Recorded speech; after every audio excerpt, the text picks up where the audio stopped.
Hello, everyone.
Ng puso sa titik mo'y buhay.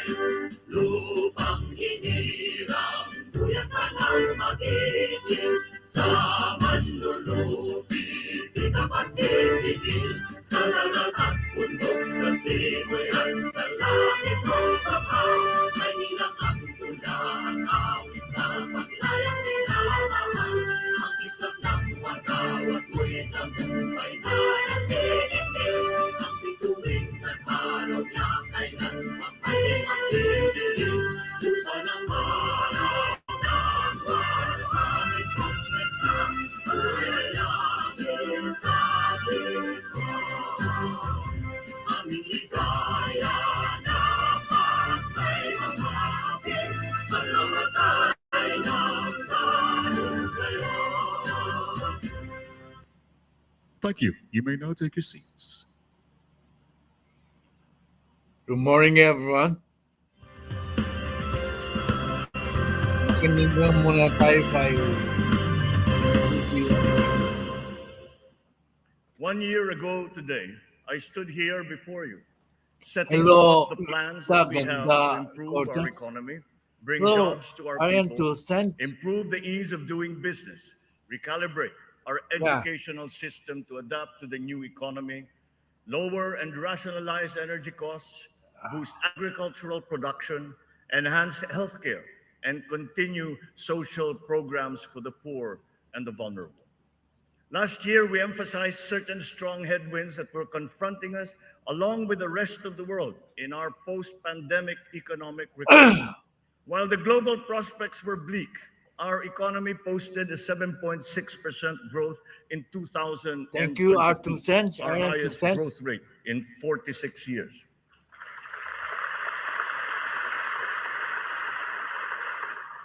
For the first quarter of this year, our growth has registered at 6.4%. It remains within our target of 6 to 7% for 2023. We are still considered to be amongst the fastest growing economies in the Asian region and in the world. It is a testament to our strong macroeconomic fundamentals. Inflation rate is moving in the right direction. From 8.7% in January, our inflation has continued to ease up in all regions, settling now at 5.4% for June. On matters of the economy, there are many things over which we have no control. But over those where we do have control, we are doing everything we can.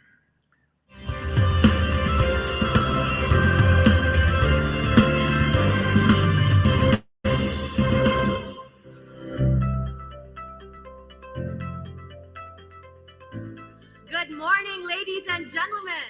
Welcome to the 2023 Post-Sona Philippine Economic Briefing. We are your hosts. Beside me is the Undersecretary of the Department of Budget and Management, Margo Salcedo.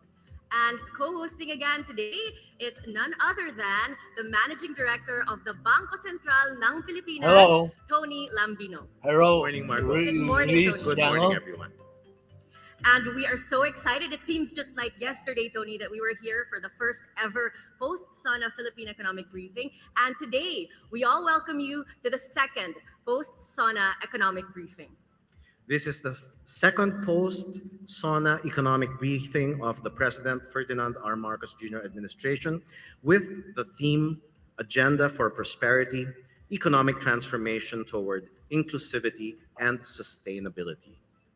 Today's event will serve as a platform to elaborate on the President's economic pronouncements during yesterday's Sona. The economic team will be providing us updates on the government's commitments and accomplishments vis-a-vis the country's economic blueprint, the Philippine Development Plan 2023 to 2028. We will also be joined by representatives from the private sector and multilateral organizations who will share their views on the SONA and the country's socio-economic agenda. Before anything else, we would like to acknowledge the presence, of course, of the members of the cabinet, the diplomatic corps, with Monsignor Alessio Deriu here representing Archbishop Charles Brown.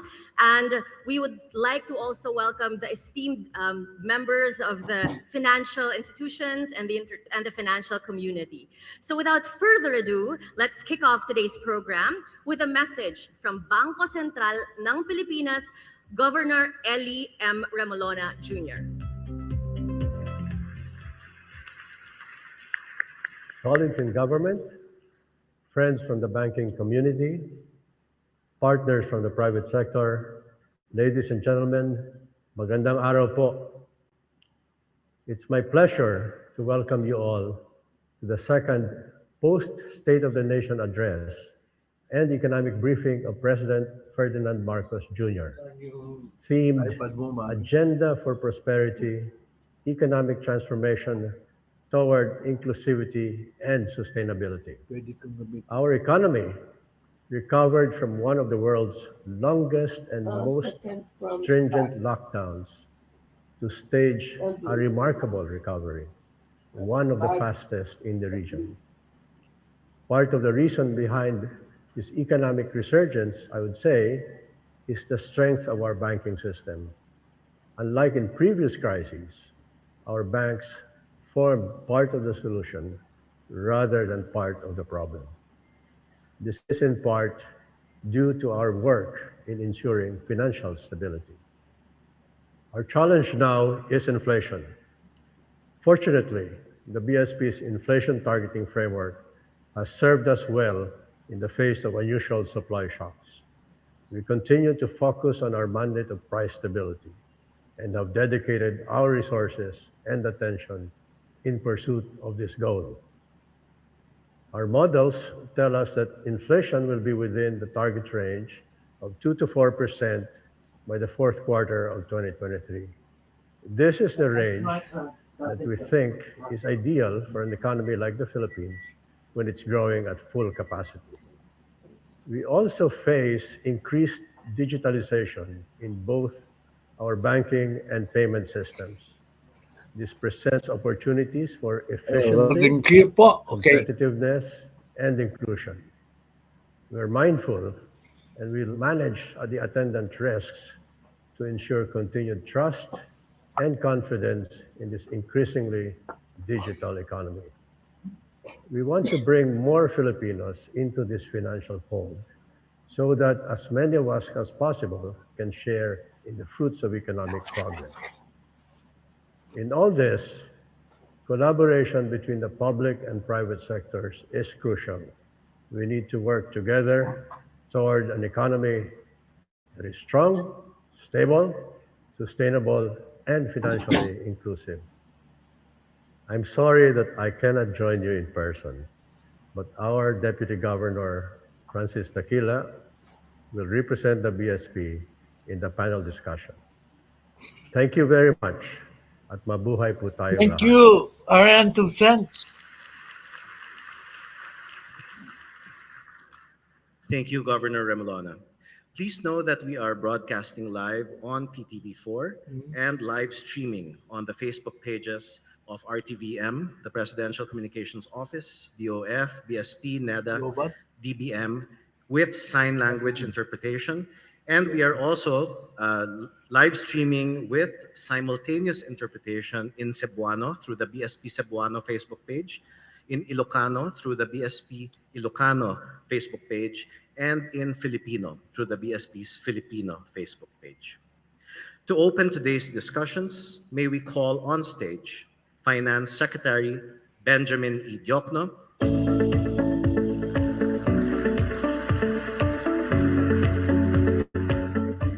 and Nomura's Managing Director and Chief Economist for Southeast Asia, Mr. Yuben Paracueles, for a fireside discussion.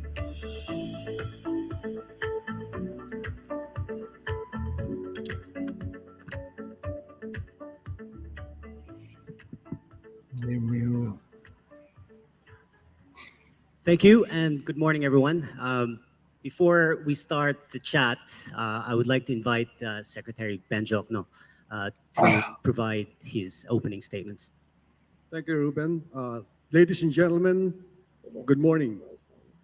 Today, I will discuss the country's fiscal performance and outlook and the policy tools we need to pursue to sustain the Philippine economy's growth momentum. The Philippines is one of the fastest growing emerging economies in the region, with much promise of growth in the years ahead. And this is amid a fragile global economy. BBM. In 2022, the economy grew by 7.6%, the highest in the last 46 years. This is followed by a robust Q1 2023 growth of 6.4%. This year, we expect the economy to grow between 6 to 7%, then pick up the pace to 6.5 to 8% from 2024 to 2028. The pillars that hold up the strength and resilience of the Philippine economy are built on a solid fiscal framework, guided by the medium-term fiscal framework. To recall, the framework's goals are to attain a national government deficit to GDP ratio of 3% by 2028. That's where we were before the pandemic. Debt to GDP ratio below 6% by 2025 and around 51% by 2028. And sustained infrastructure spending at 5 to 6% of GDP annually. Our consistently strong fiscal performance, as well as improving revenue generation and spending efficiency, brings us closer to these goals. From January to June this year, revenue collections of the national government reached 1.9 trillion pesos, up by 133 billion pesos, or 7.7% year-on-year. Tax collections grew by 7.5%, while non-tax collections grew by 9.1%. Our stellar performance was the result of higher economic activity and efficiency gains from the digital transformation of our revenue agencies. The digitalization of the Bureau of Internal Revenue and the Bureau of Customs have continued to maximize the government's revenue potential, simplify taxpayer compliance, and improve the ease of doing business. Now, sustaining revenue collection requires a simpler, fairer, and more efficient tax system, reinforced by a combination of tax policy and tax administration measures. Reforms in the pipeline include Package 4, or the Passive Income and Financial Intermediary Taxation, a VAT on non-resident digital service providers, and excise taxes on single-use plastics and pre-mixed alcoholic beverages, which are expected to be implemented starting 2024. Higher economic activity and increased investments will bring us to even greater heights. The policy environment for foreign direct investments is the most open and liberal it has ever been. Aside from the economic liberalization measures, which have effectively opened many sectors, such as retail trade, renewable energy, toll roads, airports, telecommunications, and shipping to 100% foreign ownership, the Philippine government is sharpening its public-private partnerships or PPP policy tools.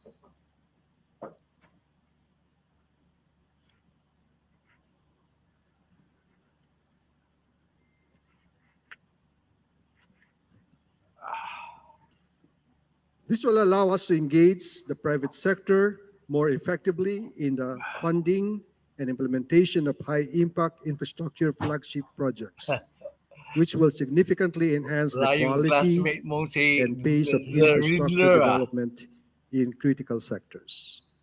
Furthermore, the recently enacted Maharlika Investment Fund will serve as a vehicle for growth.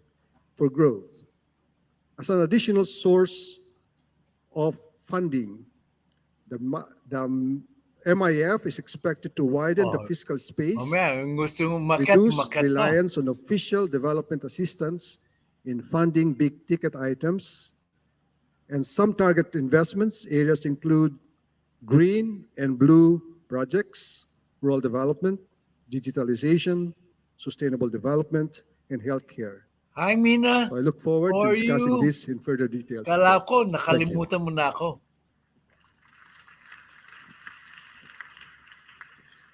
Okay, thank you very much, Secretary Jokno. And again, thanks for this opportunity to be able to discuss with you a little bit more detail, particularly the fiscal outlook, which I think is an important topic, not just for those here domestically, but also offshore investors, which I speak to a lot, being based in Singapore. So I'll start with the revenue side. So just under the MTFF, and congratulations, revenue collections have been holding up this year, 14.4% of GDP. That's pretty strong. And under the MTFF, revenues are projected to reach 17.6% of GDP by 2028 from 15.3% this year. So I think that's ambitious. How do you get there? Is there scope for more revenues to be raised on a more permanent basis? Is tax administration improvements going to be enough to get to that goal of revenues? Thank you, Ruben, for that question. You know, every president has a fixed term. It has a beginning and an end. And in the Philippines, the president has a 6-year term without re-election. So you got to do what you can do within those 6 years.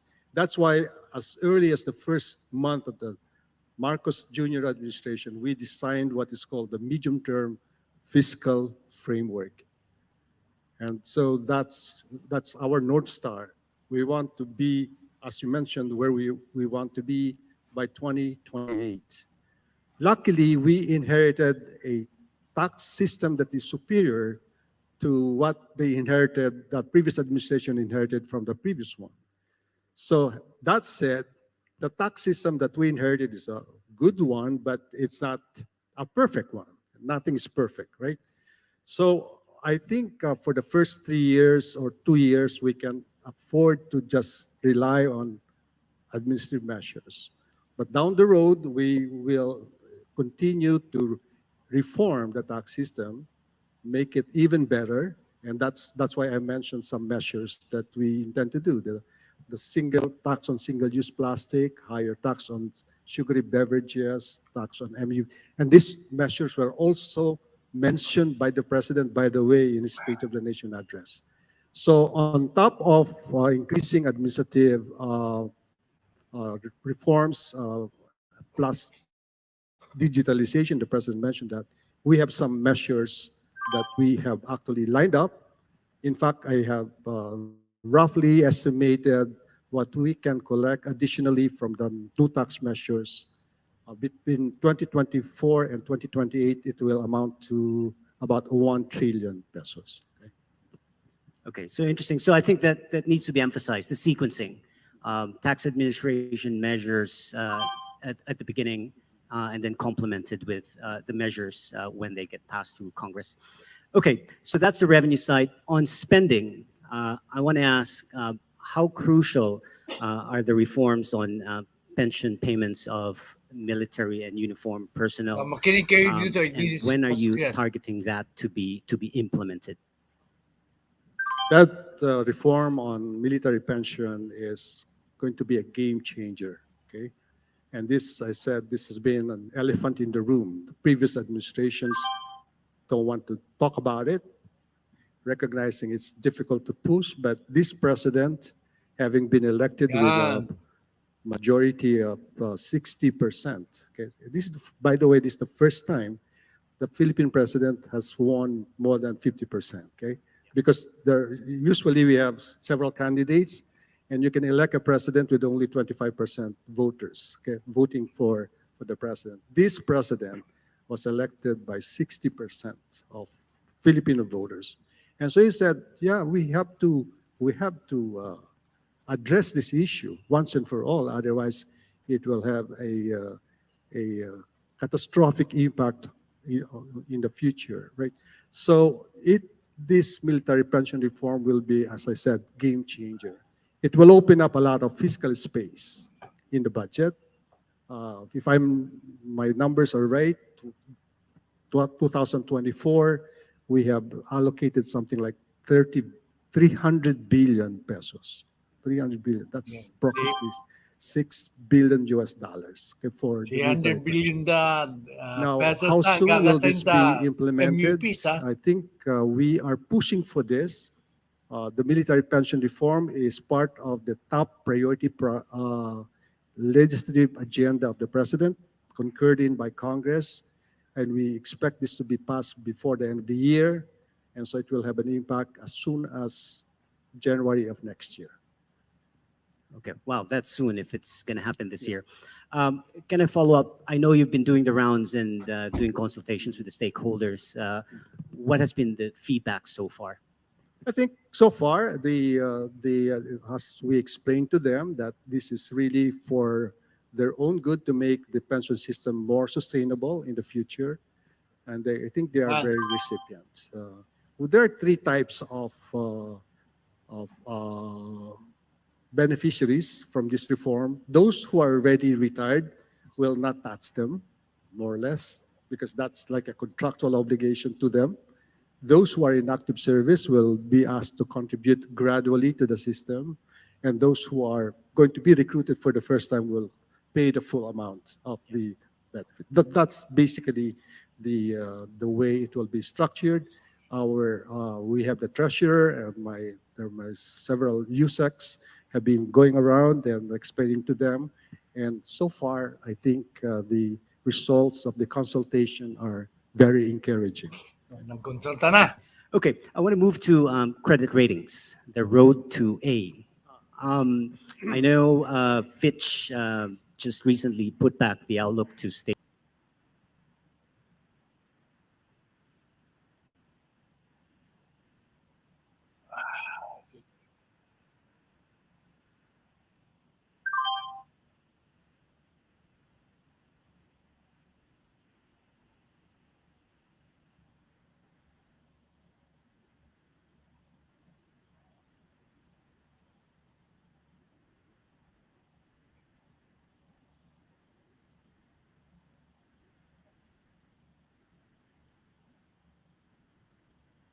Do I?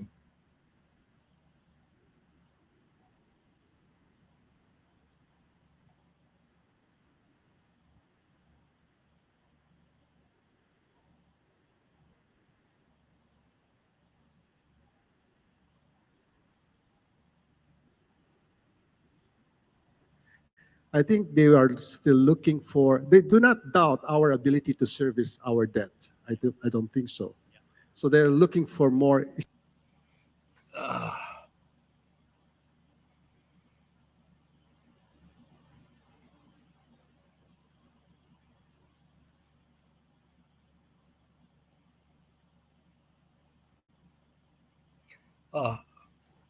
Ang topic ko ngayon ay yung pension fund.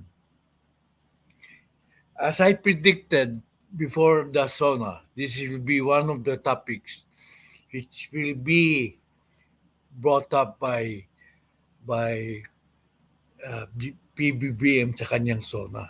I was, as usual, I was right.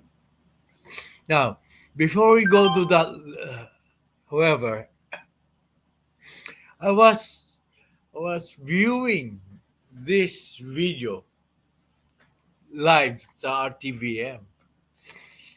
And the mission of this channel is to provide reliable, credible, and honest information po. Doon po sa panonood ko, may napansin akong mga nagko-comment ng mali-mali o yung isang nag-comment nagtatanong pero okay yung tanong niya. So, balikan natin kung ano yung tanong po nila. At the top po.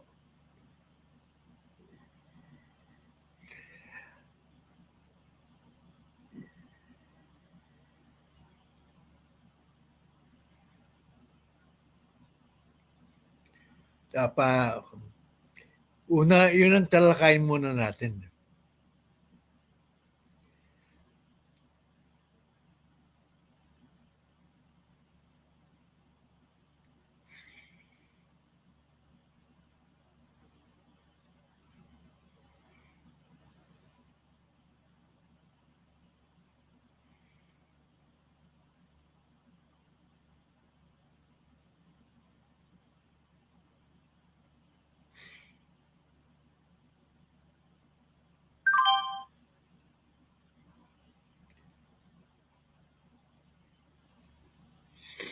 Una, ang sabi ni ang tawag dito? Di nyo na-reduce ang Philippine debt, which is your plan, where is your plan to pay the 14.7 national debt? Okay. Magandang tanong yan. Ano pa ang sabi niya? If you cannot come out with a plan to reduce the Philippine national debt, get out and don't monkey around the future of the next generation. So, haltang-halta mo na bias po siya against PBBM. And then sabi niya,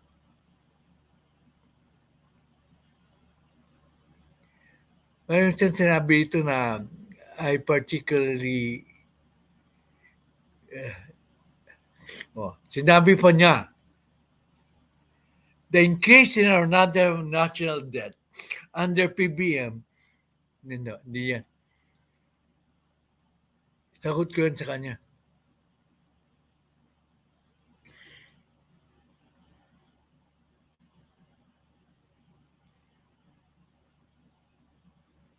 Wala yata ang tanong niya. Sandali, pakinggan nyo.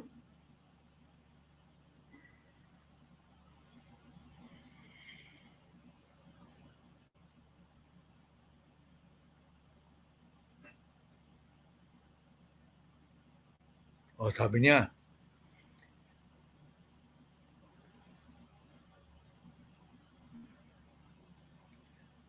ano ba yun?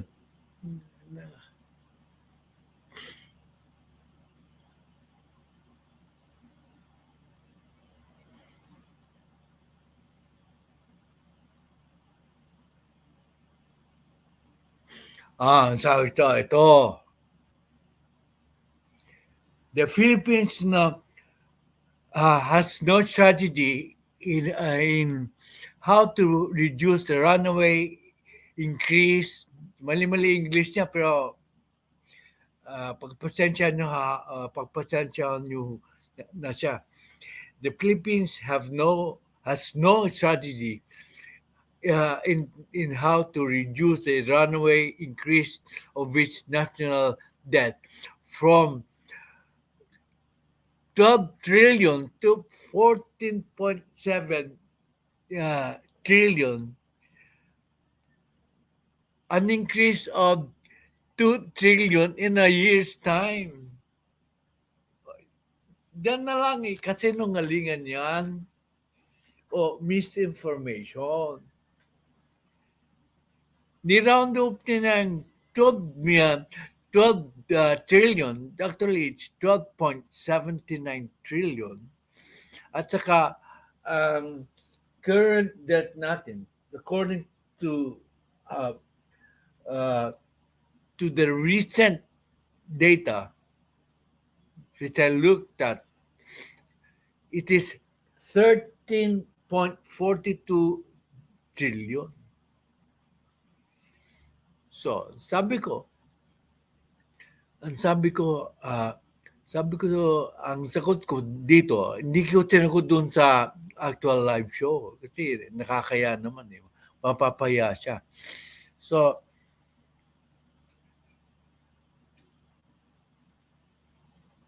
hindi ko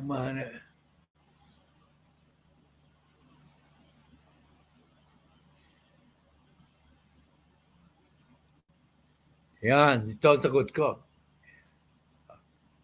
Tatayamik, you can substantiate this data sa Google.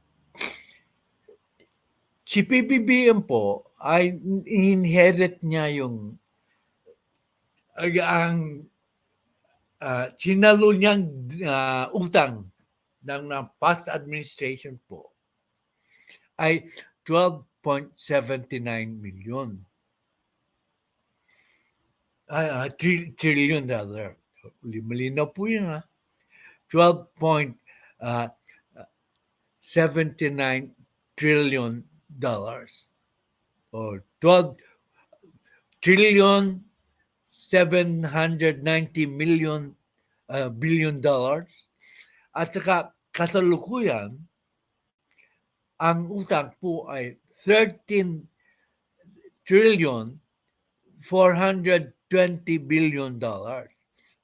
So, hindi po 2 trillion ang increase ng utang natin in 1 year. So, misinformation na naman ang ginagawa nila. So, lahat ng sinasabi ng viewer na ito, kaduda-duda na. You see, he doesn't know what he's talking about. Actually, the increase in the national debt is 630 billion.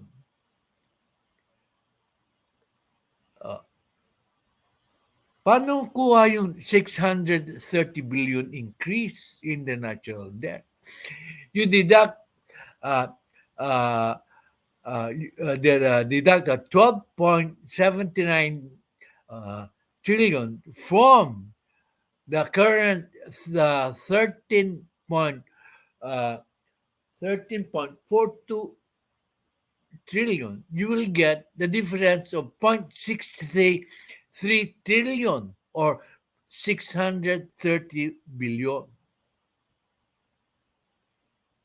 So, ang ginawa niya, parang credible kung hindi ka nagre-research po. Credible po yan. Hello, Red One. Hello, Winsel. Hello, Beth Ariolo. So, dito pa lang, nagsisinungaling na naman sila. Kasi, malinaw po. Si-search yung po sa Google. Kung ordinaryo kang viewer na hindi ka nagre-research, so naniniwala ka sa sinasabi ng ibang vlogger o mga viewers, kala mo marunong sila kasi may mga figures sila, ay maniniwala ka. Hindi ko na masyadong kwat kasi pinagdugtong-dugtong ko lang yung mga komentaryo nila. Bakit po umuutang ang isang bansa?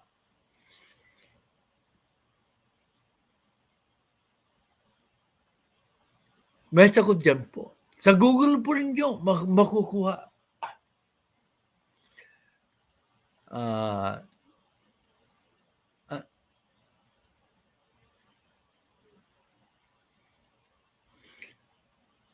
mababasa niyo ang sagot ng bakit po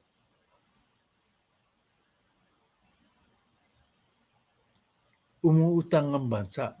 Una, yung to finance the national debt. Saan ba yun? Dapat mayroon dito yun eh. To finance. Yan no? Why does a government borrow money? And when you borrow money, it's from abroad and from the local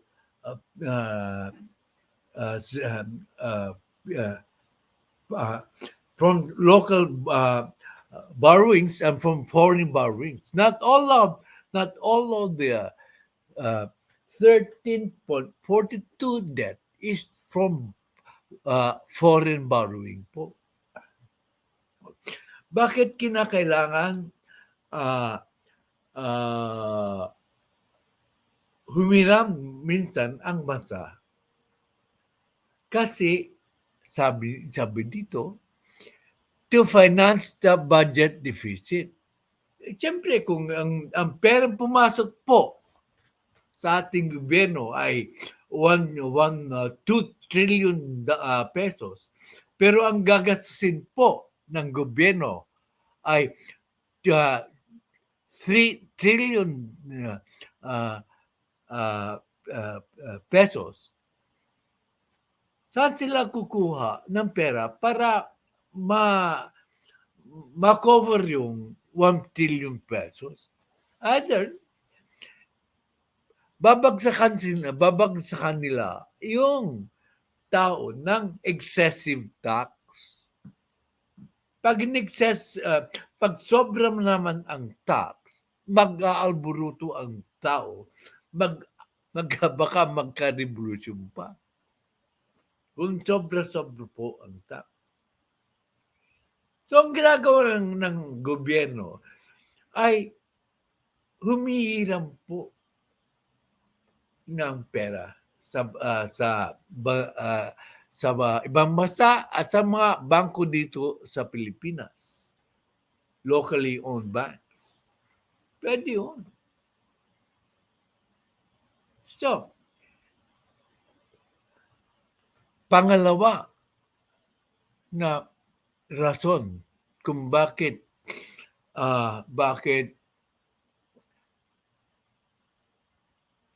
umihiram ang bansa ng pera. A perfect example of that is what happened during the pandemic. Kaya napilitan po si President Rodrigo Duterte na humiram ng pera para masolusyonan ang problema niya sa vaccine. Kundi maraming mamamatay na Pilipino in case of emergencies po.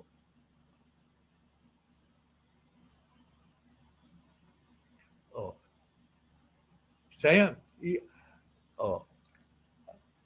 Ano nangyari? Kailangan niyang bumili ng vaccines para sa tao. Pero walang pera ang gobyerno para to finance the purchase of vaccines. So, anong gagawin niya? Mahal niya ang bansa, kaya sige, utang lang tayo basta mailigtas ang ating mga kababayan na Pilipino.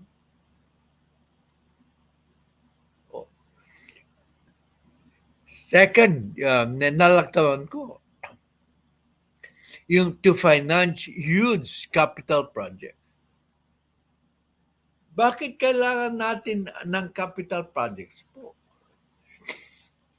Kasi para umunlad ang bansa. Ang capital projects po ay ang tinutukoy po dyan ay infrastruktura. Para umunlad ang ating bayan. Hindi tayo backward nation po.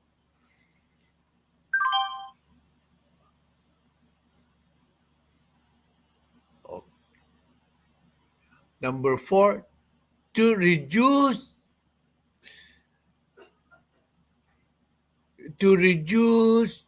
the burden on taxpayer. Yung sinasabi, na-mention ko na yan. Para hindi masyadong magbayad ng excessive na buwis yung mga tao. Napipilitang manghiram ang ating bansa sa ibang bansa at sa mga local bank. Okay.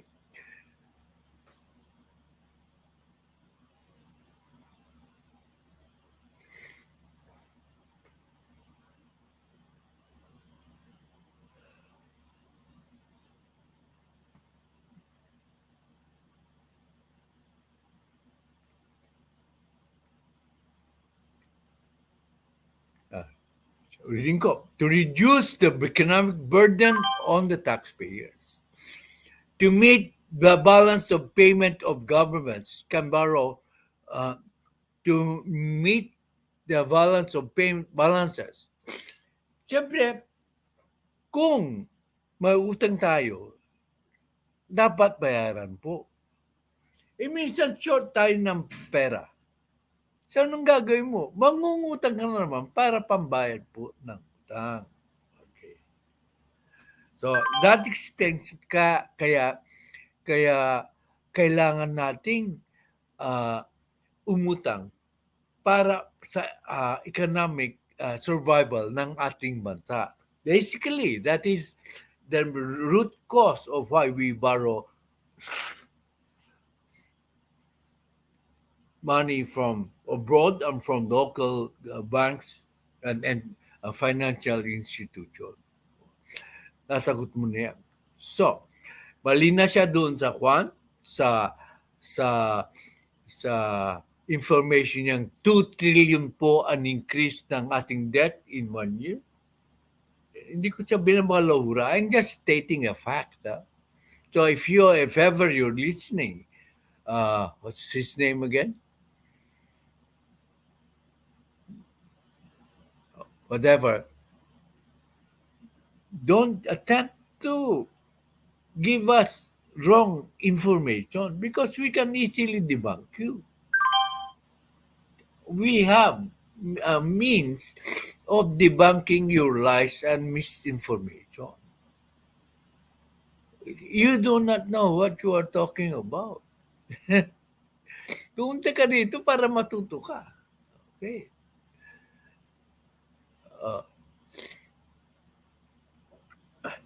Sabi niya, there is no plan.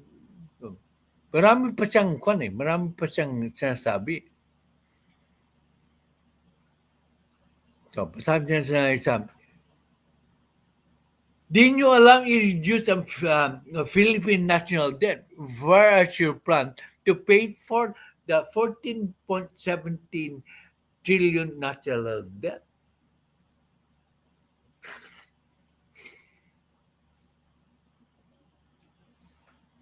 The plan of the economic eye, ang sagot ko lang naman dito, the plan is to produce enough GDP so that we can pay the debt. Remember that the debt, it's not due all at once in 1 year or 2 years. It is spread. Sometimes it takes even 20 years to pay for the 7 point trillion debt, as you say, but according to my research, it's only 13.42. Where did you get that amount? Now, that is why PBBM is the right president at this time because he has vision. Tignan mo po, Mr. Naysayer, na ang ating GDP was the highest in 46 years. I don't know what about data. The economic progress was the highest in 46 years. And the GDP of our country is one of the highest in the world. Why is it important that the gross domestic product be one of the highest? Because it shows the economic health of our country. It means that the economic uh, uh, environment is very healthy in the Philippines. When the economic environment is healthy, there will be more jobs. Poverty is somewhat reduced. So, anong sinasabi mo na walang plano po ang ating mga nasa gobyerno? Hindi mo alam ang sinasabi mo, Mr. Naysayer.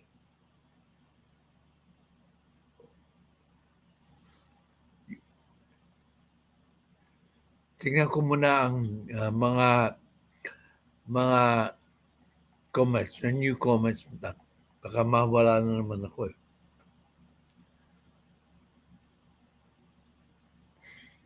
Hello,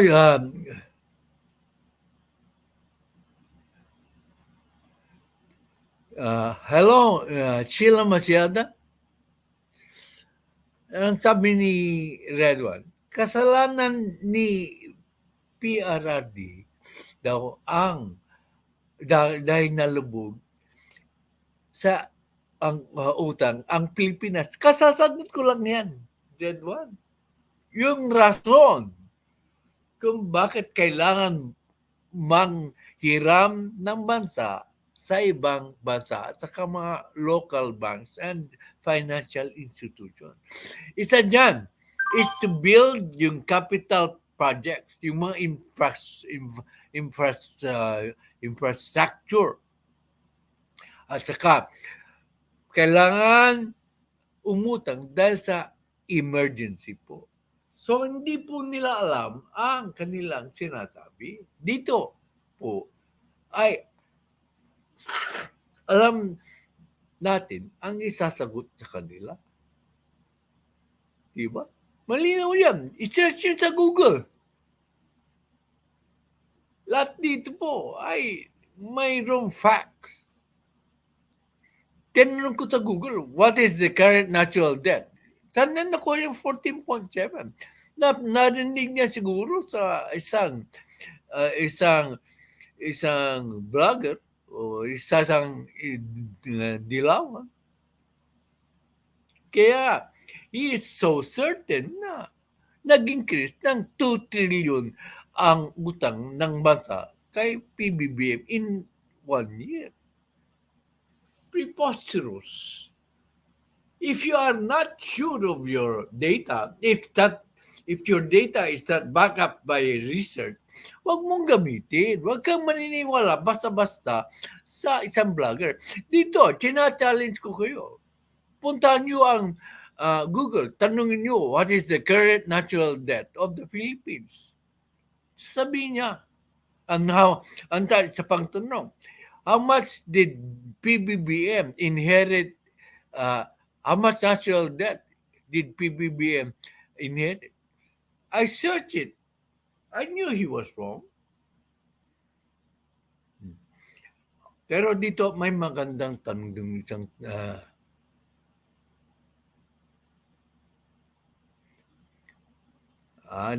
tinagot ko yan kay Dato noon, pero sagot niya, may resource system daw tayo. Bakit daw? Eh, kulang sa talino kung sino magdato yan. Pati United States ka na ang daming resources, nangungutang. Ang laki nga ng utang nila sa China. Kaya, Kaya nga ako nagtataka. Kaya nabilib sa vlogger na magaling magsalita pero wala namang katuturan ng sinasabi niya. May resources tayo. Kung may resources tayo, bakit pa tayo mangungutang? Tama. Pero wala tayong sapat na resources kaya tayo nangungutang. Tama ka diyan. Pagtamanan mo na lang siya. Huwag ka nang pumunta doon kay Dato. Wala kang matututunan doon. Wala kang matututunan. Dito, may matututunan kayo kasi backed up by fact. Ibinigay ko sa inyo ang reason kaya kung bakit kailangan mangutang ng isang bansa sa ibang bansa. May isang magandang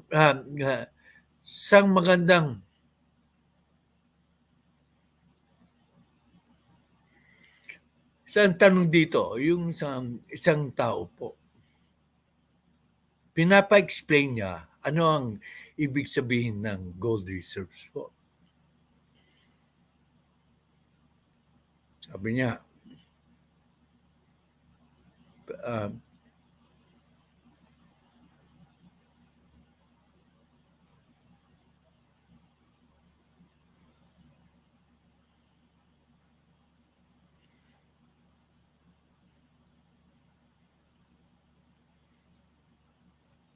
ito, please explain how gold reserve facilitate our economic reform. Yeah.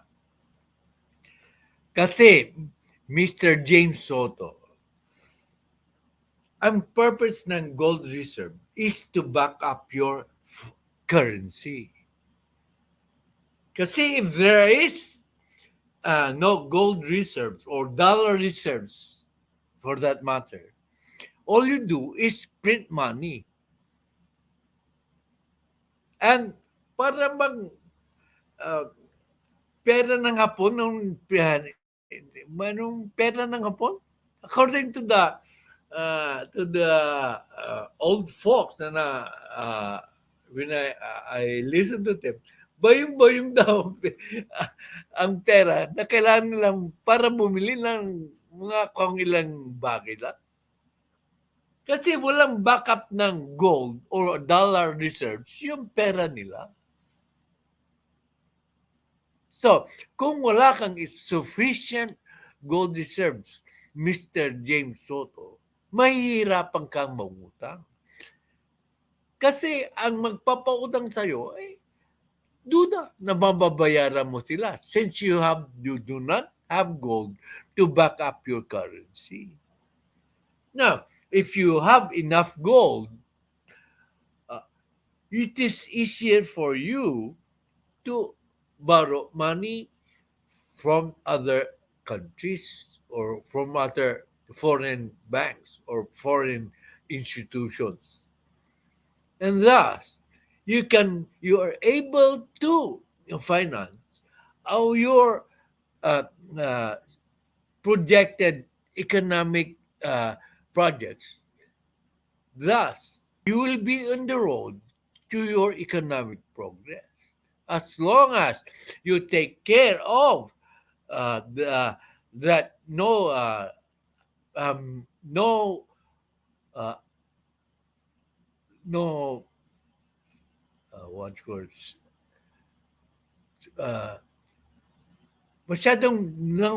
walang masyadong korupsyon ay marireforma mo ang ekonomiya ng Pilipinas. Tulad ng ating presidente. Mayroong backup yan ng reserve. So maraming nag-i-invest dito. Pwede siyang mangutang sa ibang bansa. Kaya nga pala, yung 630 billion na increase in the utang, most of it is coming from interest payments requirements on the $12.79 trillion na minana niya So, karamihan doon po sa increase in the debt ay utang dahil sa interest payment. Considering the fact that in the recent years, the interest rate payment for the loan is very high compared to the previous years. Hindi mo ba naiintindihan yan? Na kung may utang ka sa bangko o sa credit card, man lang. The basis is yung current rate. Kaya nga, if you have a credit card po, the interest payment that you are going to make or the minimum payment or the interest paid is, napapansin nyo ba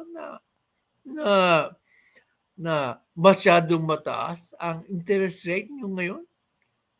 What is the APR, annual percentage rate ngayon? Sa bangko nga the minimum, if you have a good credit, that is, if you have a good credit, the minimum is 13.5%. 13.5%. Oh, so 13.5% of 12.79 trillion, sipsipin mo na lang kung magkano na yun. Mr. Who your name is? Punta tayo ulit. So, yun ang sagot kay Mr. James Soto.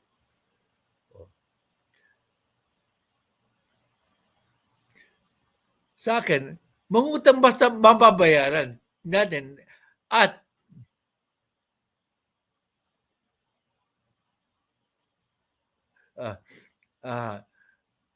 sa akin, okay lang mangutang basta, siyempre, kailangan mangutang. Mas mayaman nga, nangungutang eh. At tumalaban ng tao sa panggaso kahit tumataas ang bilihin. Okay. Kung di, ano nangyari? Hindi na nga nangungutang si President Noynoy Aquino. Pero dahil hindi siya nangungutang, walang progreso po ang ating bansa. Mas mabuti pa sa Gloria Arroyo. Nangutang siya pero pinalago rin niya ang ekonomiya. Anong ginawang proyekto po ni President Noynoy Aquino? Dahil sa pagtitipid niya, hindi nga siya nangutang marami. Pero wala naman siyang nagawa. Samantalang, maski anong pang sabihin niyo kay President Rodrigo Duterte, ay talagang maganda ang ginawa niya kasi ang mga infrastruktura ay naayos. Hindi man lahat, pero marami siyang nagawa. Biro mo, si Secretary Jokno nga binigyan ng kredito si President Rodrigo Duterte na maganda ang tax system under President Duterte.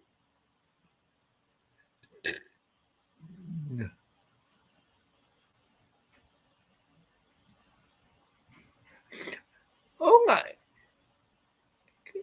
Oo nga, Redan.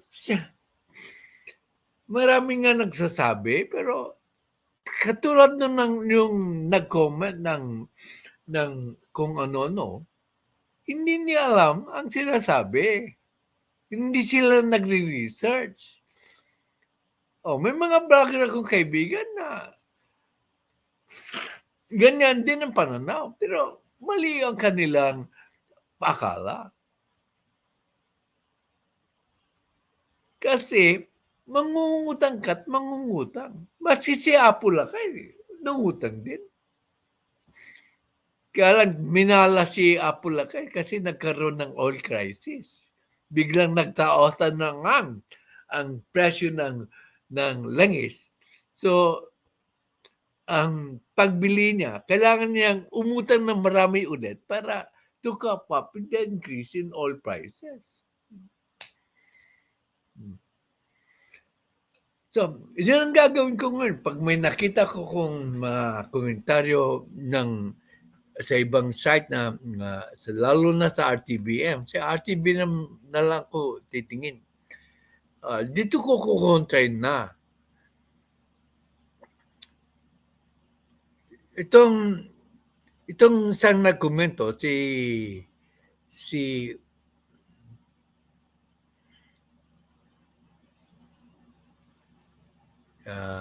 also,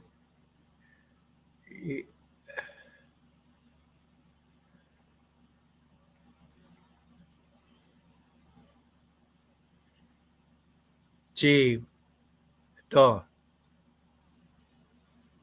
may mga punto siya, pa hindi rin pa rin niya naintindihan.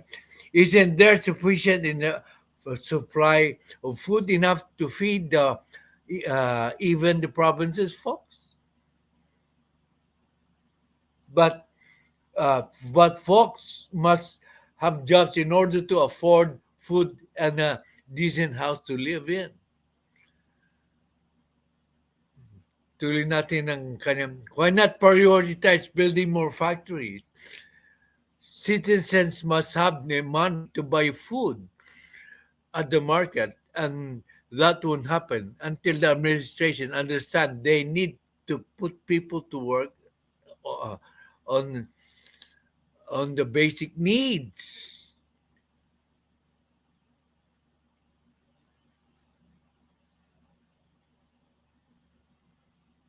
Does he have a desire to build more value vehicle factory? I mean, car factory,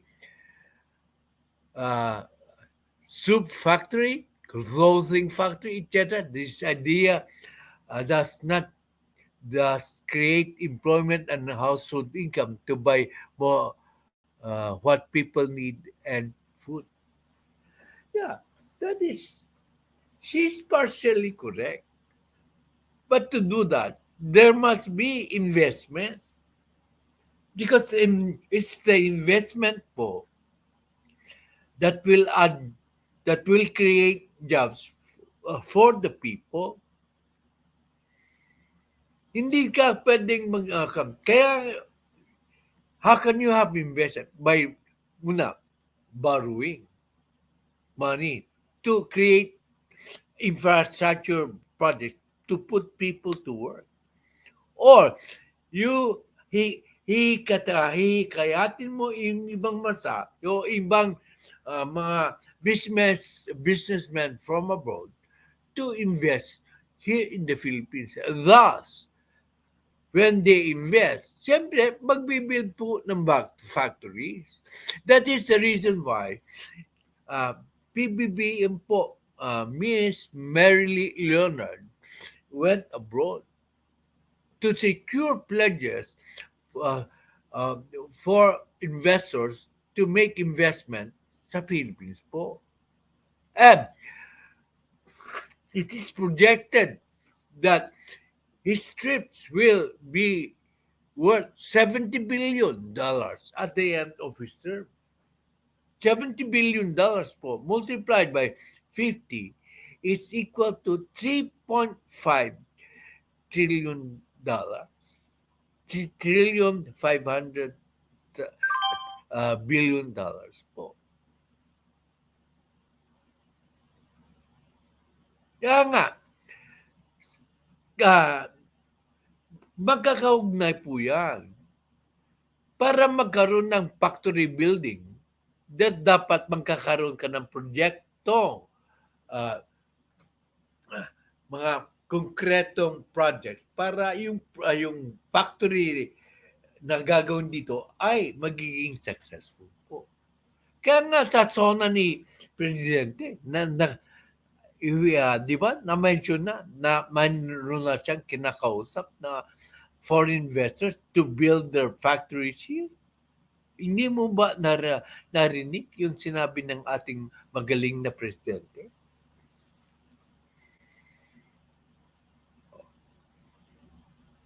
Punta na tayo. That's it. So, punta na tayo sa ating main topic po. Nung bago, kasi mahina yung internet ko,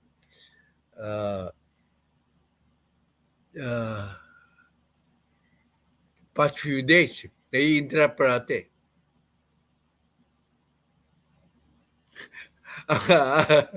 Tama ka. As usual, you're great in making comments, Redwan. Sabi ni, ang problema, kung may utang tayo, tapos walang proyekto. Yan.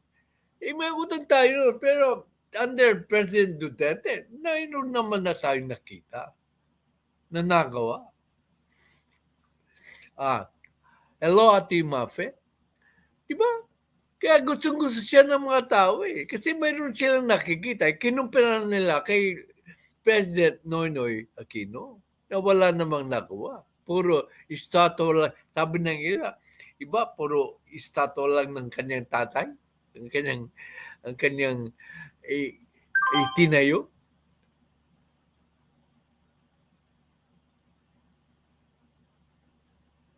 Okay. So, punta na tayo dun po sa pension MUP. Di ba? As usual, nangunguna lang ang channel natin na sa diskusyon sa mga sa mga important issues po.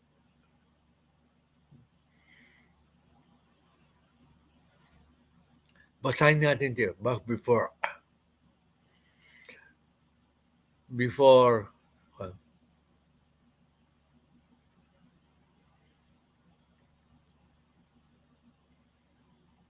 a news platform.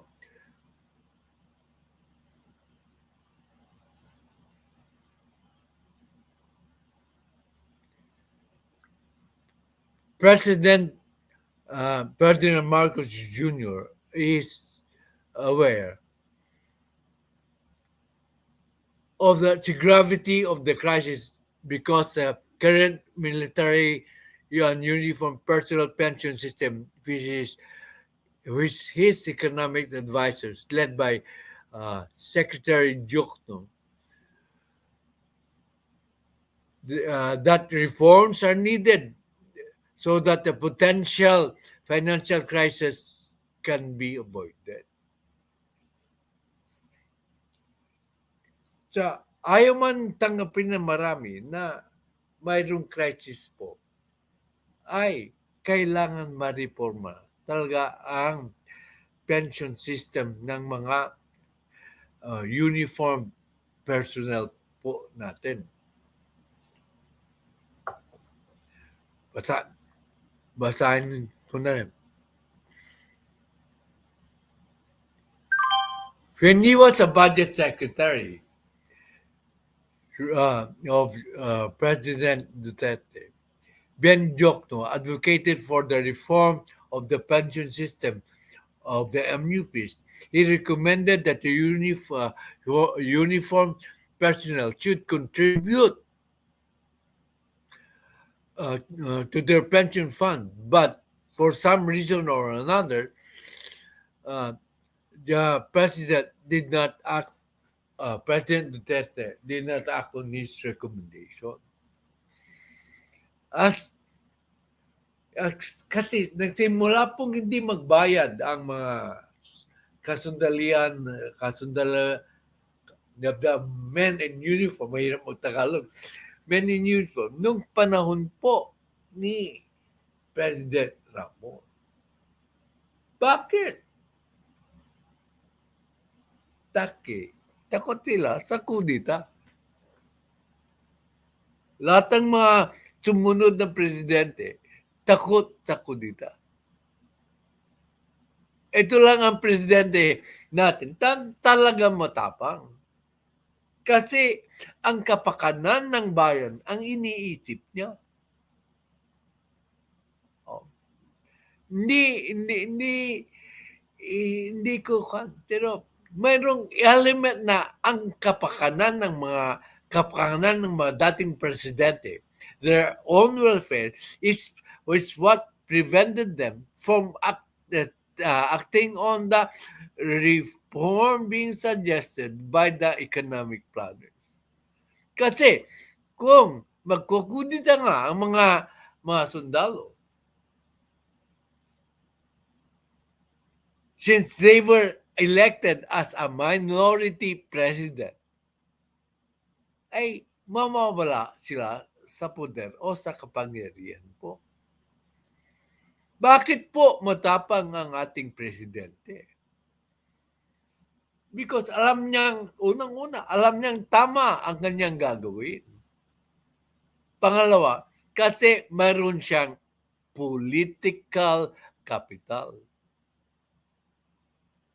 Mayroon siyang political capital. He won as the first majority president since the time of his father. Lahat ng presidente who came after President Marcos, the older one, were not majority elected by, or not elected by the majority. Only he was elected by the majority of the people, having been elected by nearly 60% of the people. And currently po, he is enjoying very high popularity among the people despite the problems that the Philippines is encountering regarding inflation, etc., etc. So, the military will not dare stage a coup d'etat because they will know that they will be so unpopular. Okay. Ulitin ko. It's love of the country that makes him try to solve the problem. So, yan siya sabi ko, mahal na Presidente Bongbong Marcos sa ating bayan. Ang sabi niya, if we keep going this way, the way we do, my prediction is that within 5 or 6 years, the fund will run out. So 5 or 6 years pa lang eh. We should be already ahead of it. So, unahan natin na bago magka-problema, sabi niya. We are in the midst of putting a pension plan to make sure that the fund becomes self-sustaining.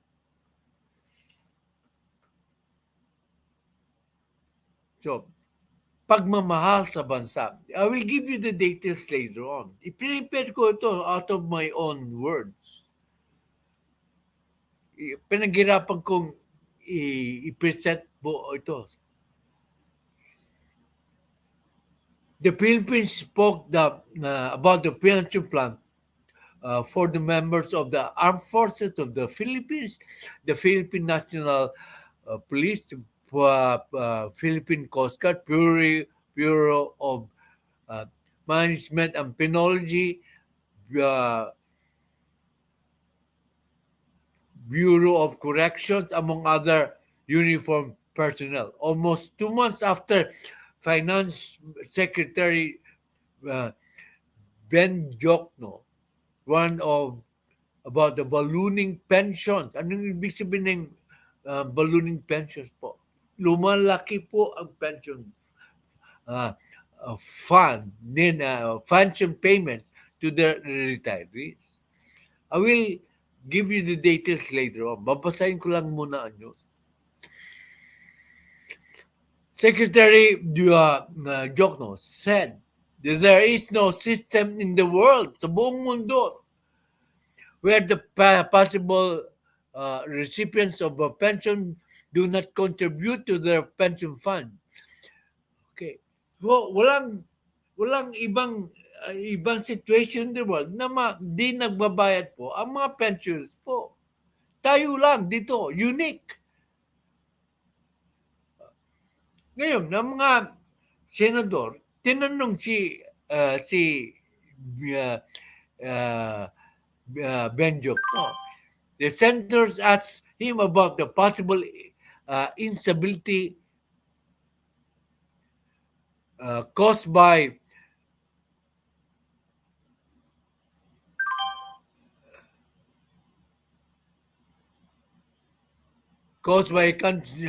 country civilian and military law enforcement institution due to mass retirement among the country's key uniformed personnel. Natatakot yung mga senador na mag-retire ang karamihan sa mga uniformadong tao ng gobyerno. O nga naman, natatakot sila. Baka maka-destabilize. Pero sabi naman na joke, no?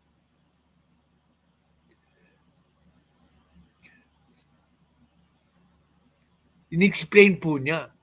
I call that elephant in the room because the previous administration don't want to tax it. But it's a huge problem. Yung tax po, kasi the contribution is a tax really. You pay the SSS tax to be able to contribute. Right now, the estimated liability of the fund is some. O dito na kayo po mabibigla. The total liability is something like 9 trillion po. 9 trillion? Bakit 9 trillion po? Imposible yan, sabi nyo. Then you talk of a liability, you talk about estimated liability that the government has to pay all throughout the living years of the retirees. Hindi po yun liability ng gobyerno sa taong ito po. So, kung halimbawa, mabubuhay ka ng 20 years since your time of retirement, the estimated payment po for all of the 20 years, in an explanation po, sa mga hindi po nakakaalam. The total payment for the whole 20 years will be calculated, and they will be the actuarial result of the estimated payments po. Naintindihan nyo? Ulitin ko. Para makalculate po yun ng trillion, kini-estimate yung current lifespan mo, estimated po, based on statistics, kung ilang taon ka mabubuhay. Yung average po, scientific po yan. The average po, usually it's about 20 years. So, sabi mo lang, 15 years. So, 15 years times 12, that is 180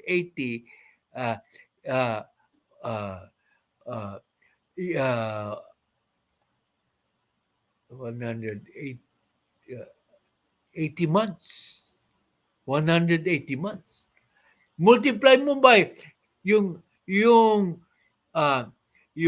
what you call the average retirement pay. I-multiply nyo nga. May na ako sa math ngayon eh. Oh.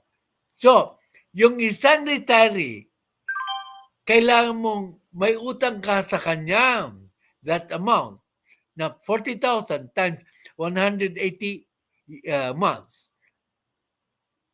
That is the estimated liability. Kung pagsama-samahin mo yung mga retirees, that will be amounting to 9 trillion po. Saan tayo kukuha po ng pera para pambayad na sa mga MUPs? That is why it is a problem po. Nakita niyo na? Yung mga sumusuporta po sa sundalo ay babagsak po ang ekonomiya ng ating bansa kung hindi po marireforma ang ating pension plan po. Talino na. Wala pa siguro nakaka-explain kung bakit 9 trillion yan. We have not collected it. Hindi nakakolekta. Bakit? Paano sila makakolekta? Wala nga silang binabayad. Hindi man lang sila tumutulong sa gobyerno para maibsan ang cargo ng gobyerno sa kanila.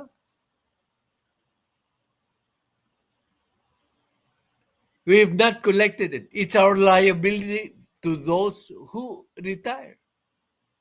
Ulitin ko, ang pagkalkula ay from estimated living years multiplied by months, multiplied by the monthly salary or compensation that you receive. That is why the total of the pensioners' liability is almost 9 trillion.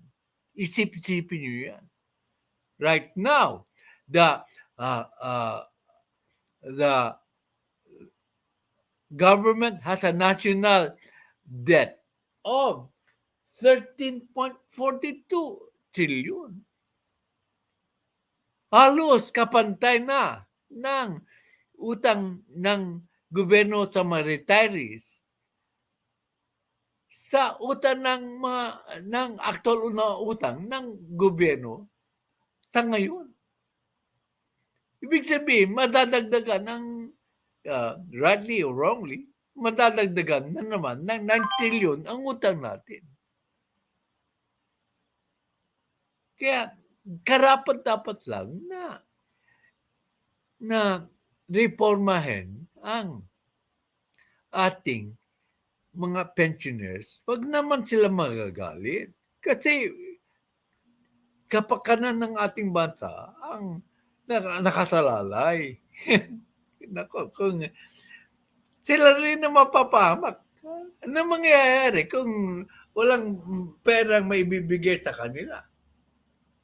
Siyempre, unahin ng bansa ang pagpapakain sa mga ordinaryong tao. Hindi yun yung mga kasundaluhan, mga kapulisan. Hindi. Ultimately, magsasuffer po sila kung wala ng pera ang ating bansa. Kasi ang uunahin na bayaran ng bansa ay ang mga ordinaryong tao. Okay. Tingnan natin ang discrepancy. Ito, mariresearch po. Ang average po na tinatanggap ng sundalo o mga pulis o ay 40,000 kada buwan po.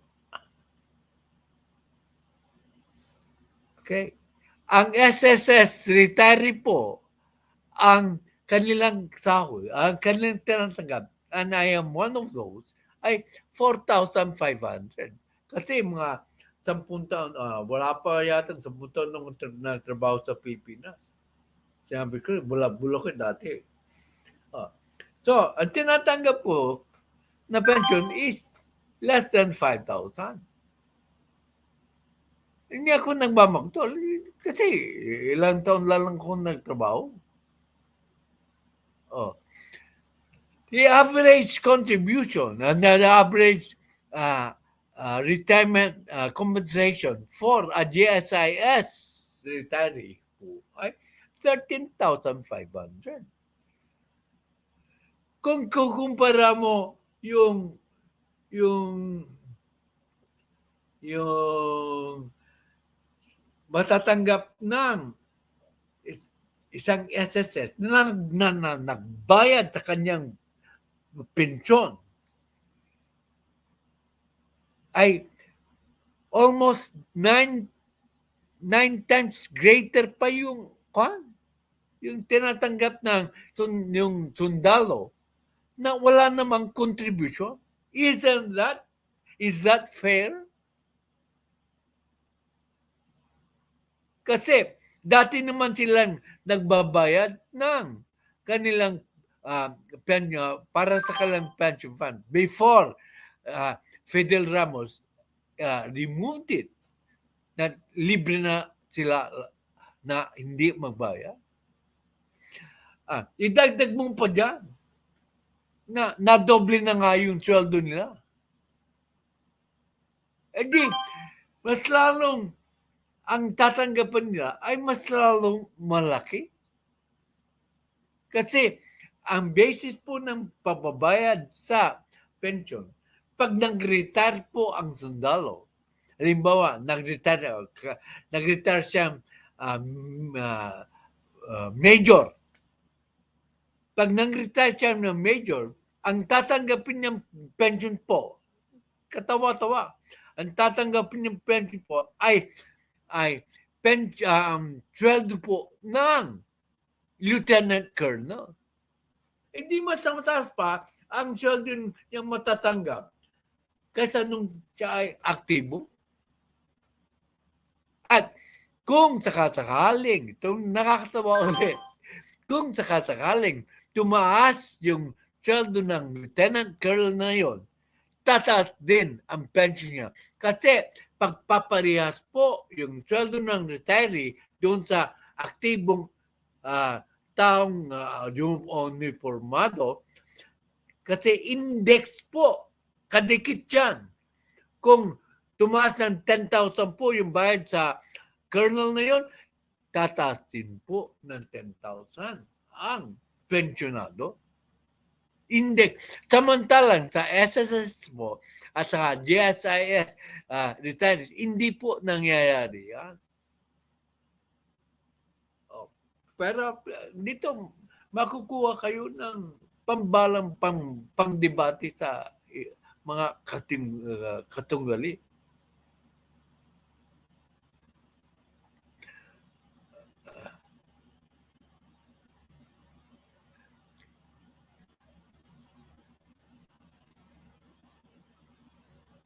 Sabi as of now, the MUFIS did not contribute to any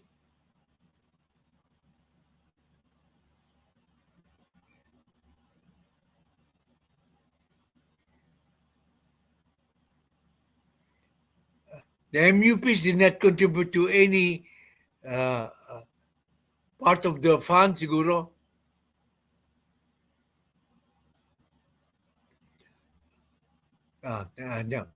Did not contribute to any centavo.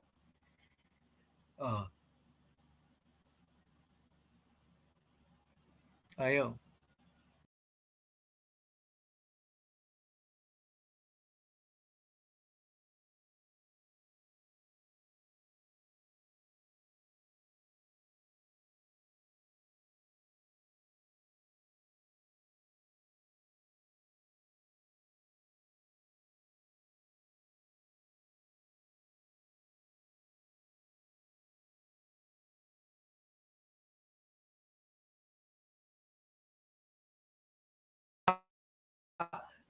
Nadididak kayo ng SSS or DISCSS contribution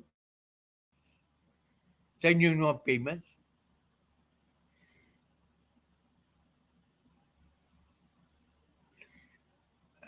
The pensions of the SSS and GSIS societies are paid out of the respective funds.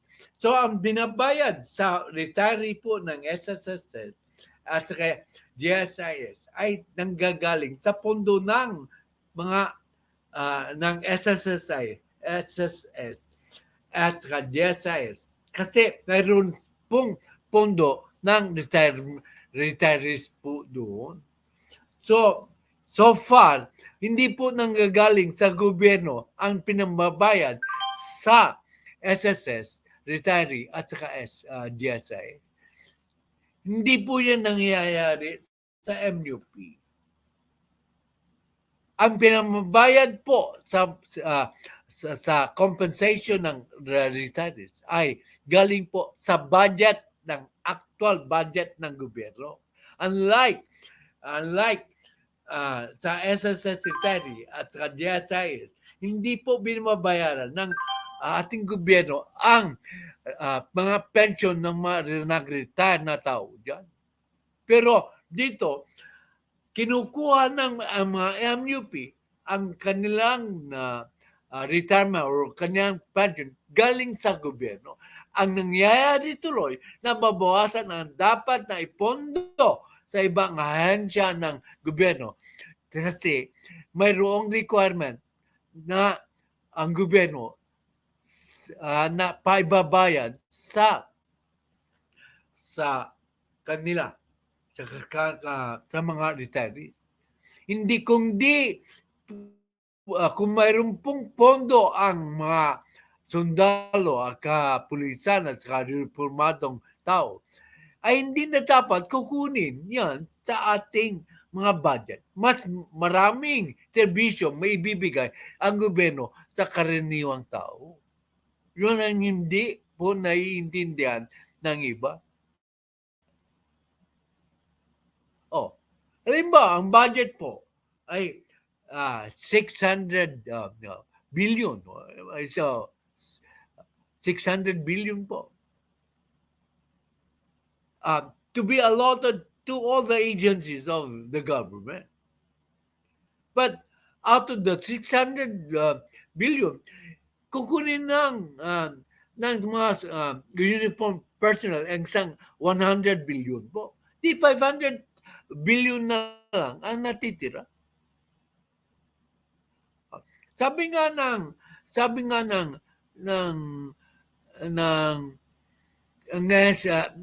estimated po sabi nga ni ni Secretary Jokno, the government has earmarked around 120 billion and 130 billion for the MUP pensioners in 2023 alone. In 2023,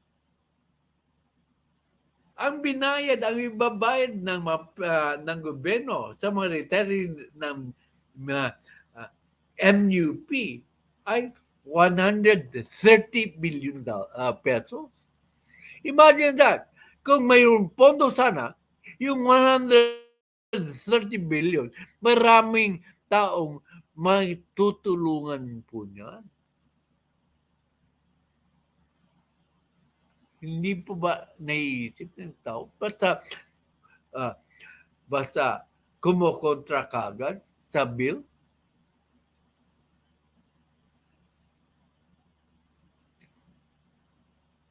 Kaya importante sa akin ito kasi by that time, matagal na akong wala na dito sa mundo. Pero kawawa ang kapwa ko Pilipino.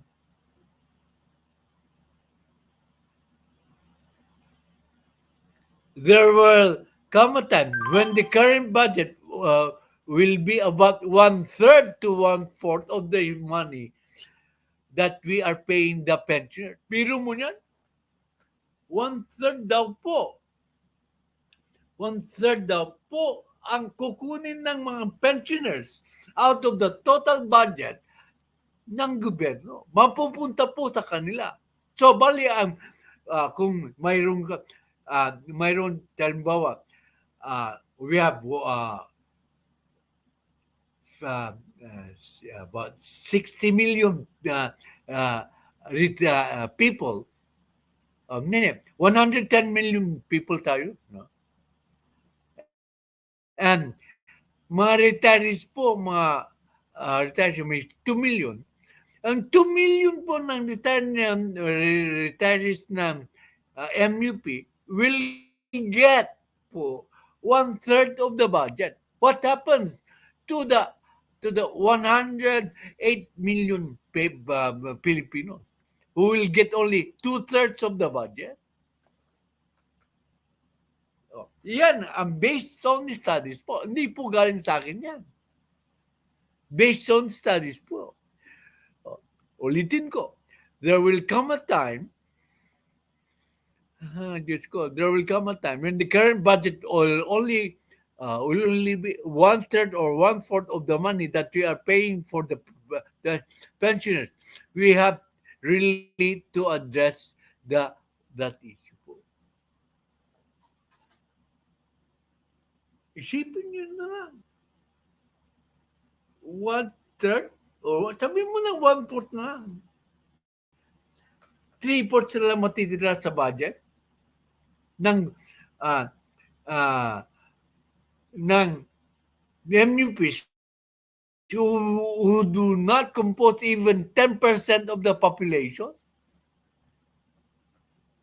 How fair is that?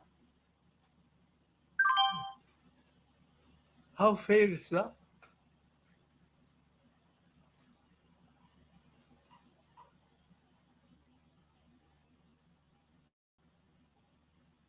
It's well.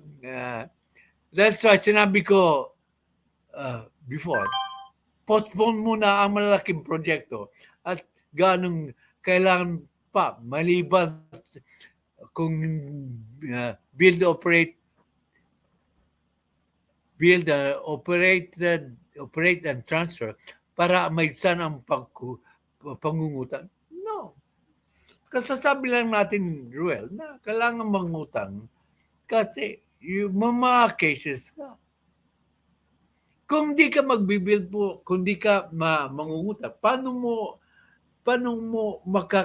ka magkakaroon ng proyekto? Tourist driver ka. Paano ka halimbawa nasira po yung daan na dinadaanan mo. Saan ka kukuha ng pera? Kung gusto mong mapunta sa ibang lugar na bako-bako ang daan, paano mo dadalhin ng mga turista roon? Kaya kailangan kailangan manghiram ng pera para magkaroon ng proyekto. Kasi nagkaroon ng proyekto, magkakaroon ng pag-unlad ng bansa.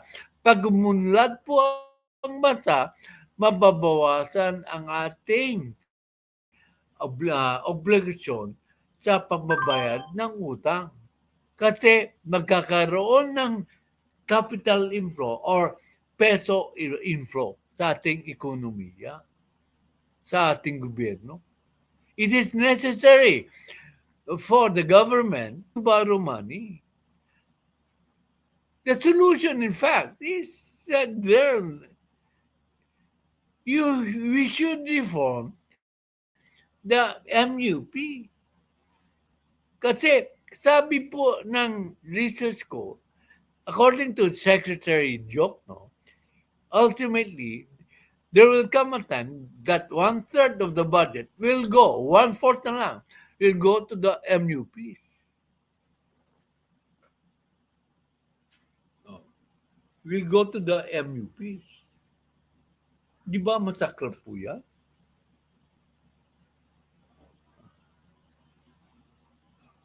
Salamat na lang ako.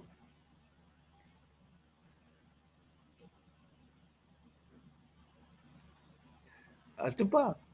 To bolster my argument, sabi, according to the National Treasurer, si Rosalia De Leon, pension spending is projected to balloon up to 1.5 trillion in 2040. That is roughly 17 years from now. 1.5 trillion? Imagine that for 1 year. 1.5 trillion. No wonder why it is projected as 9 trillion na ang utang na ating bansa. Ang estimated na utang ng bansa sa mga retiradong MUPs during their lifetime. Sa isang taong daw, in 2040, 1.5 trillion na po ang gagastuin niyo po. Kung mayroong pondo sana noon pa, di yung 1.5 trillion na yan ay mapupunta sa ordinaryong tao.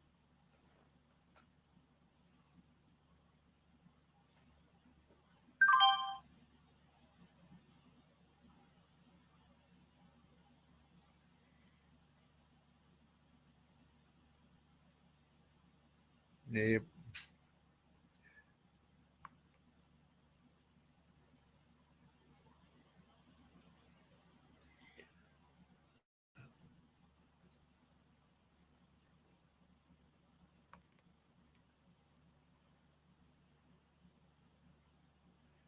sabi ba niya,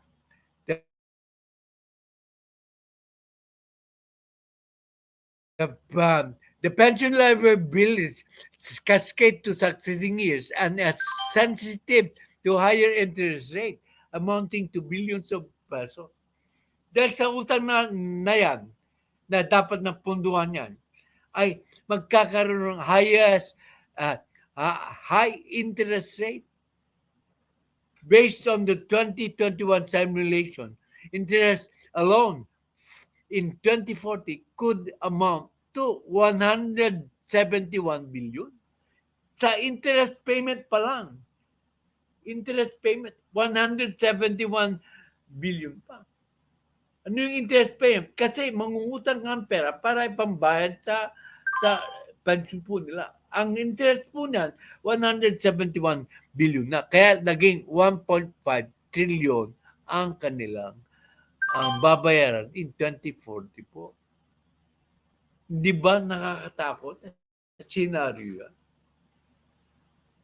Di ba matapang po ang ating presidente? Sila Joseph Estrada, Gloria Arroyo, that's sad to say, si President Noynoy Aquino, in some way, si President Duterte did not take care of the problem. Siguro marami yung inaasikaso si President Duterte.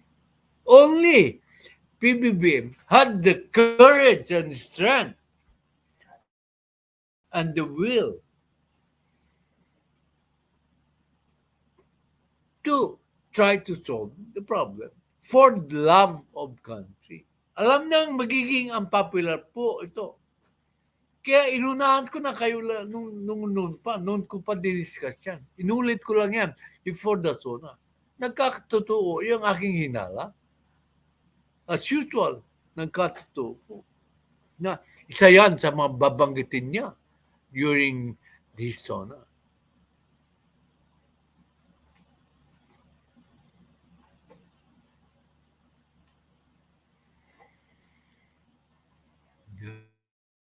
Okay.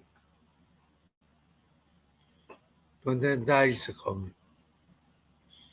Kung wala ng comments, lahat ko na ang aking argumento.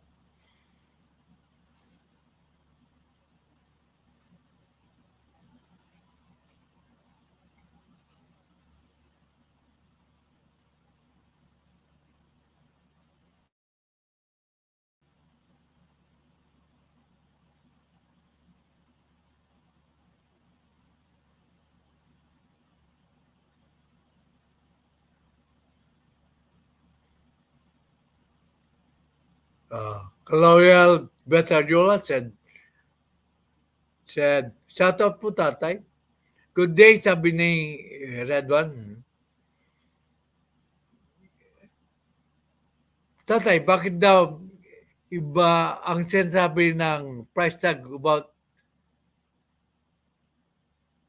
sa inflation? Yung price tag na sinasabi mo, ang inflation kasi, yan ay tumatas unti-unti. Tumaas man ang presyo, pero hindi ganun tumaas. Kasi kung bumaba po yung presyo, yun ang called ng buong basket. I explained to you yung basket. Doon sa basket na goods, may mga tumataas, may mga bumaba po. Pag tumahay mo ang total ng mga presyo nun, pag tumaas po uh, yung mga presyo, ay that is called inflation po. Kung bumaba yung presyo, that is called deflation po. Ang worry mo is kung tumaas, halimbawa, yung dating 100 pesos ay tumaas ng 20, 120. So you have an inflation rate of about normal of 100 of 20%. Yun ang iniiwasan ng gobyerno. So ang gusto ng gobyerno, malimit po ang pagtaas po ng presyo. So instead of the normal of increase of 20%, siguro mga 5% lang ang increase in prices. To set the perfect example po, kung bumili ka ng lupa in 20,000 worth 100 or 10,000 pesos, siguro ngayon in 2023 1,000,000 na yon. Ibig sabihin, it is 100 times or 100 times yung inflation rate mo. Kasi taon-taon po yan. Pero ang measurement po ng inflation from year to year ay hindi 100%. Actually, 100 is 1,000%. So, imposible yan. So, ang measurement ba, nung 20,000, tumaas siguro ng 12,000 so do you have 20% inflation. In 2002, tumaas siguro ng 15,000. So, ang basehan mo, yung 15,000 over 12,000. Yun ang the inflation rate mo in 2003. Pero kung measure mo from 20,000 year 2000 to year 2023 na naging 10 million, yung 10 million, sobra-sobra ang inflation rate. Yung ang price tag. Kaya ingat tayo sa pag-understand ng inflation. Kung hindi po alam ng karamihan ang principle of inflation po. Hello, Lolita Ganda Cortez, President Sheila Maceda, correct, tama po yan. Nabasa ko na ito.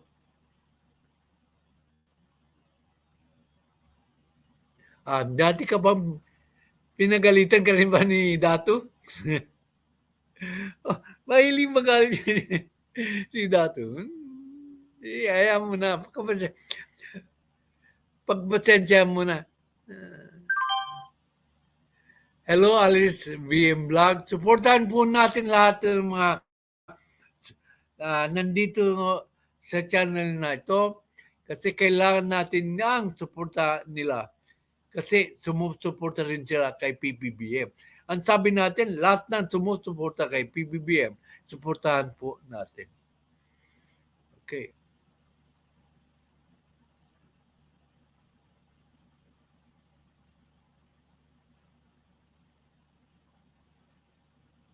Okay. Thumbs up, sabi ni Ate Mapi, kinig lang po ako. Thank you.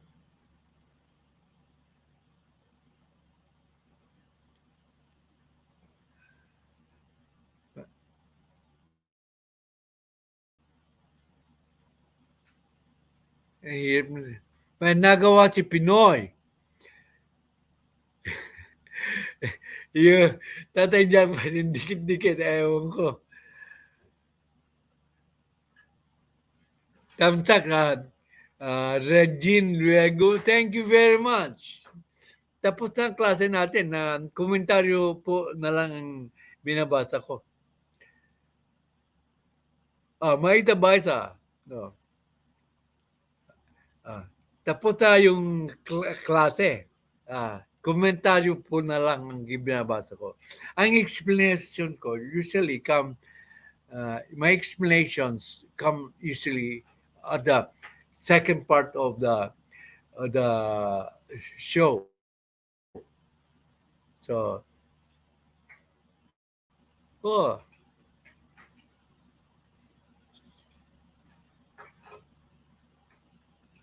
you know,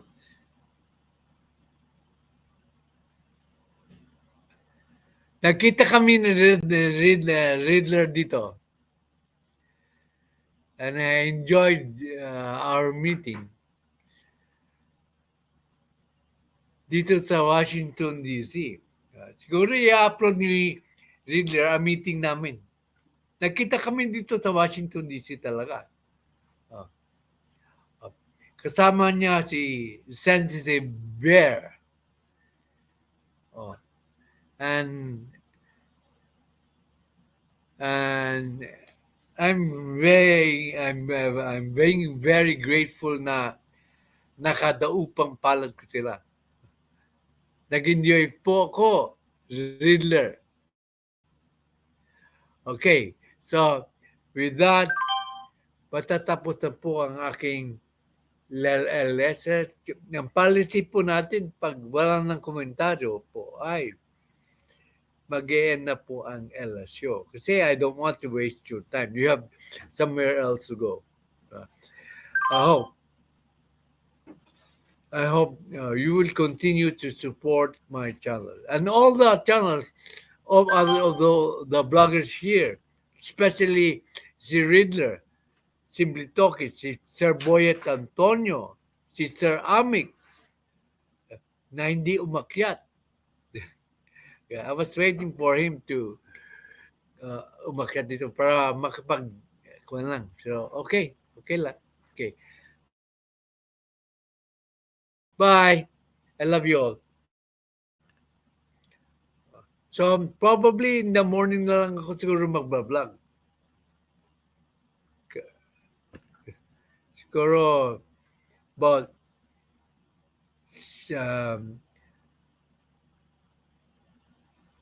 6:30 California time. Kasi inangahan ko kasi palis kami ngayon ng maga. Kaya pauwi na ako ng California. Back to normal na naman ako. Okay. So, actually, akala ko di ako makapag-live because ang hotspot ko parating nagluko. Okay. So, I'm leaving the show you now. Thank you. Bye.